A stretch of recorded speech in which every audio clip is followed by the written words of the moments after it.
কথা বলা শেখাটা যত সহজ, চুপ করে থাকাটা ততটাই কঠিন। কারণ মুখ থেকে বেরিয়ে যাওয়া প্রতিটি কথা হয়তো কয়েক সেকেন্ডের, কিন্তু সেই কথার আঘাত কখনো কখনো একজন মানুষকে মনে থেকে যায় বছরের পর বছর। পৃথিবীতে মানুষ যতটা সাপের বিষে মারা যায়, তার চাইতেও বেশি ভেঙে পড়ে কথার বিষে।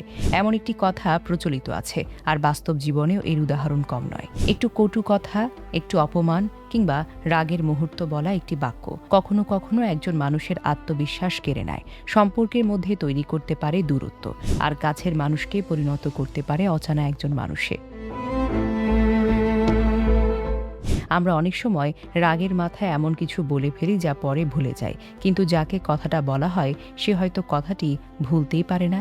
বিশেষজ্ঞরা বারবার মনে করিয়ে দেন, মানুষের মানসিক সুস্থতার জন্য পারস্পরিক সম্মান, সংযত যোগাযোগ অত্যন্তই গুরুত্বপূর্ণ।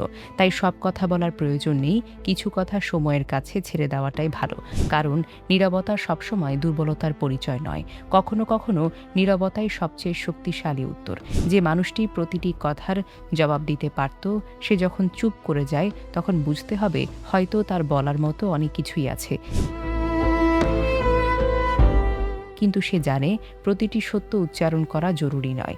একটি কথা বলার আগে তাই একবার ভাবুন, এই কথাটি কি কারো হৃদয় ভেঙে দেবে?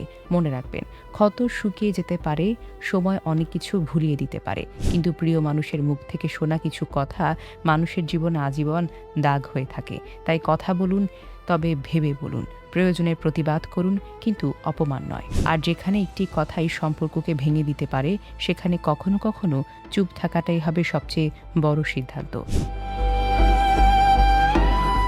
Desk report, recap news.